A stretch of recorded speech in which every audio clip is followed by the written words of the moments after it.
दोस्तों ये जो नोटिफिकेशन आउट हुआ है stenographer grade C and grade D vacancies के लिए आउट हुआ है, जिसमें टोटल अप्रोक्स 731 वैकेंसीज आई है। ये टेंटेटिव है, घट भी सकती है, बढ़ भी सकती है। इस नोटिफिकेशन में जितनी भी वैकेंसीज आई है सभी मिनिस्ट्री की वैकेंसीज है, यानी आपको एसएससी के थ्रू सिलेक्शन लेना है, काम आपको मिनिस्ट्री में ही करना है। परमानेंट गवर्नमेंट जॉब है, सेंट्रल गवर्नमेंट के अंडर में आती है। इसके ऑनलाइन फॉर्म 24 अप्रैल 2026 से लेके 15 मई 2026 तक फॉर्म फिल कर सकते हैं। जो इसकी फ़ी की लास्ट डेट है वह 16 मई 2026 है। एंड गाइस, अगर किसी ने कुछ गलतियां की है, ह्यूमन एरर हुई है ड्यूरिंग दी फॉर्म फिल, वह अपना करेक्शन 20 मई से लेके 21 मई के बीच कर सकता है। इसका जो एग्ज़ाम है जुलाई अगस्त 2026 में हो जाएगा। कुछ प्रॉब्लम होती है तो आप टोल फ्री नंबर पे कॉल कर सकते हैं। यहाँ पे बोला गया है grade C and grade B की वैकेंसीज आई है और सभी वैकेंसीज यहाँ पे देखो इन वेरियस मिनिस्ट्री डिपार्टमेंट ऑर्गेनाइजेशन में वैकेंसीज आई है। और गाइज यहाँ पे टोटल अप्रोक्स 731 वैकेंसीज आई है। अच्छी अपॉर्चुनिटी है, आपको मिस नहीं करनी है। अगर आप 12th पास कैंडिडेट है तो आप एलिजिबल है इसमें फॉर्म फिल करने के लिए। यहाँ पे सभी डिपार्टमेंट के नाम बता गया है। एंड गाइज पीडब्ल्यूबीडी की कैटेगरी यहाँ पे बता गया है कि किस डिपार्टमेंट में किस पीडब्ल्यूबीडी कैटेगरी के अंडर में आते हो तो आप यहाँ पे फॉर्म फिल कर सकते हो। चूँकि ये सेंट्रल गवर्नमेंट का नोटिफिकेशन है, इसमें ऑल इंडिया कैंडिडेट एलिजिबल होंगे अप्लाई करने के लिए। एंड गाइज ये जो पॉइंट है यहाँ पे इसको ध्यान से पढ़ना है। अगर आप बॉर्डर रोड ऑर्गेनाइजेशन को प्रीफरेंस में डालोगे तो यहाँ पे ओनली मेल कैंडिडेट ही फॉर्म फिल कर सकता है। बाकी अदर पोस्ट के लिए मेल और फीमेल दोनों कैंडिडेट एलिजिबल है, तो आपको प्रीफरेंस उसी के अकॉर्डिंग देना है जिसमें आप एलिजिबल हो। एंड गाइज मिनिस्ट्री में आपको फर्स्ट प्रीफरेंस रखना है। इसमें आपको एज का कंसेशन भी मिलेगा। अगर आप SC ST से हो तो आपको 5 साल की छूट दी जाएगी। अगर आप OBC कैटेगरी से हो तो आपको यहाँ पे 3 साल की छूट दी जाएगी। यहाँ पे एज लिमिट्स के बारे में डिटेल में बताया गया है। 1/8/2026 से आपका एज का रिलैक्सेशन काउंट होगा। एंड गाइज यहाँ पे बोला गया है कि स्टेनोग्राफर ग्रेड सी के लिए अगर आप अप्लाई करना चाहते हो तो आपकी उम्र 18 से 30 साल के बीच होनी चाहिए। ये उम्र जो है जनरल कैटेगरी के कैंडिडेट की है, ना कि ST SC OBC कैटेगरी के कैंडिडेट की। अगर आपके पास SC ST OBC कैटेगरी का सेंट्रल गवर्नमेंट का सर्टिफिकेट है तो ST SC वाले 18 से 35 साल तक अप्लाई कर सकते हो।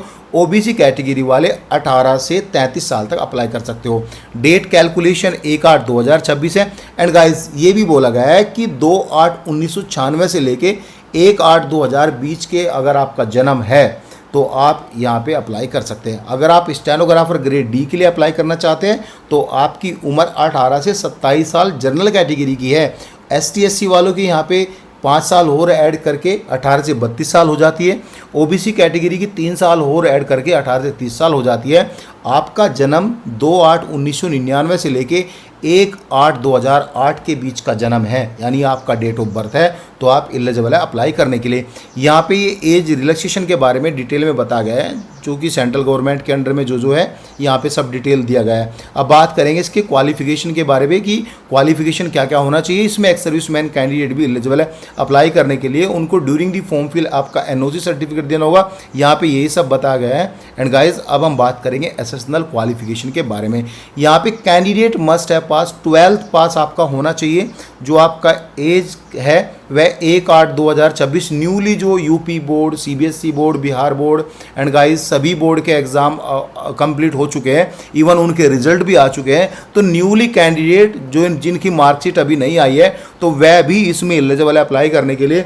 यहाँ पे गाइज पॉइंट ये है कि आपके पास पासिंग सर्टिफिकेट है, यानी आपके पास फाइनल रिजल्ट है 12th का, तो आप उसको अपलोड करके यहाँ पे फॉर्म फिल कर सकते हैं। And guys how to apply में इसकी जो लास्ट डेट है 15 मई 2026 रखी गई है। एंड गाइज यहाँ पे जो फ़ी है, फ़ी आपको 100 रुपीज़ पे करना है। अगर आप जर्नल EWS OBC कैटेगरी से आते हो तो आपको यहाँ पे करना है। अगर आप SC category, ST category, PWBD category और ESM कैटेगरी से आते हो तो आपको कोई भी फ़ी पे नहीं करनी है। 16/5/2026 तक आप ये फ़ी पे कर सकते हो। करेक्शन विंडो का टाइमलाइन मैंने आपको ऊपर बता दिया, कुछ गलती होती है तो वहाँ पे आप करेक्शन कर सकते हो। एग्जामिनेशन सेंटर के बारे में बात करेंगे। एग्जामिनेशन जो है इसके ऑल ओवर इंडिया एग्ज़ाम हो गए, सभी स्टेट में, सभी मेट्रो सिटी में यहाँ पे एग्ज़ाम दिए गए। करीबन यहाँ पे जो है 100 से ज़्यादा एग्ज़ाम सेंटर है, 100 से ज़्यादा एग्ज़ाम सेंटर है। And guys scheme of examination के बारे में बात करेंगे। एग्ज़ाम होगा आपका, फिर आपका स्टेनोग्राफी टेस्ट होगा। यहाँ पे जो एग्ज़ाम है 200 क्वेश्चन आएंगे, 200 नंबर का आपका एग्ज़ाम होगा। 50 जो क्वेश्चन है वह जनरल इंटेलिजेंट रीजनिंग के आएंगे, जनरल अवेयरनेस के भी 50 क्वेश्चन आएंगे, इंग्लिश लैंग्वेज कॉम्प्रिहेंशन के यहाँ पे 100 क्वेश्चन आएंगे। 2 घंटे का टाइम मिलेगा, 30 मिनट ईच पार्ट 1 एंड 2 को मिलेगा, पार्ट 1 एंड 2 को 30 मिनट। एंड गाइज यहाँ पे जो 2 घंटा 40 मिनट है, 40 मिनट पार्ट 1 के लिए 40 मिनट, एंड गाइज पार्ट 2 के लिए 40 मिनट, पार्ट 3 के लिए 80 मिनट्स, ऐसे यहाँ पे टाइमलाइन डिवाइड की गई है। ये हिंदी और इंग्लिश दोनों लैंग्वेज में आपका एग्जाम होगा। हालांकि जो पार्ट 3 है वह टोटली इंग्लिश में रहेगा, चूंकि इंग्लिश के क्वेश्चन है। नेगेटिव मार्किंग भी है, 0.25% नेगेटिव मार्किंग है, यानी 1/4। 4 क्वेश्चन गलत करोगे तो आपका 1 नंबर काट ले जाएगा। यहाँ पे डिटेल में सिलेबस बता गया है कि ये सिलेबस है, ये सिलेबस है यहाँ पे। अब बात करेंगे स्टेनोग्राफी टेस्ट के लिए। 10 मिनट का आपको टाइम मिलेगा। यहाँ पे आपको डिक्टेशन मिलेगी 10 मिनट की, यानी हिंदी और इंग्लिश दोनों में से आपको एक में करना है। और 100 वर्ड्स पर मिनट का आपका स्टेनोग्राफी का होना चाहिए, ग्रेड सी का। 80 वर्ड्स पर मिनट स्टेनोग्राफी ग्रेड डी का होना चाहिए, जो कि डिक्टेशन जो वे बोलेंगे आपको वो आपको लिखना है, और सेम ही आपको ट्रांसक्राइब करना है। और यहाँ पे टाइमलाइन देख सकते हो, ग्रेड सी ग्रेड डी के लिए अलग अलग टाइमलाइन दिया गया है। एडमिशन ऑफ टू एग्जामिनेशन में यहाँ पे यही बोला गया है, सर्टिफिकेट ये, वोटर आईडी कार्ड ये लगेगा। फिर आपका डीवी होगा, यानी आपका पहले रिटन टेस्ट होगा, फिर आपका स्किल टेस्ट होगा, फिर यहाँ पे डीवी होगा, उसके बाद आपका मेडिकल यहाँ पे लिया जाएगा। अब पोस्ट प्रीफरेंस यहाँ पे ध्यान में देख लो। Department will be taken from the candidate through the online option form. जो कि डिपार्टमेंट है, आप वह online during the application form fill करते टाइम अपना पोस्ट का प्रीफरेंस दे सकते हो।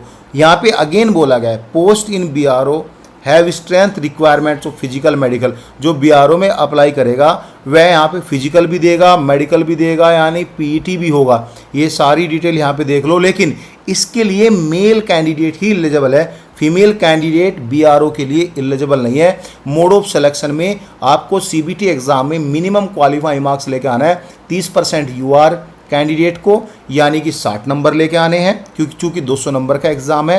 एंड गाइस ओबीसी ईडब्ल्यूएस को 25% यानी 50 नंबर लेके आने, अदर कैटेगरीज को 20% यानी 40 नंबर यहाँ पे लेके आने हैं। एंड गाइस ये नोटिफिकेशन, इसका अप्लाई लिंक आपको टेलीग्राम पे मिल जाएगा। Thank you so much guys.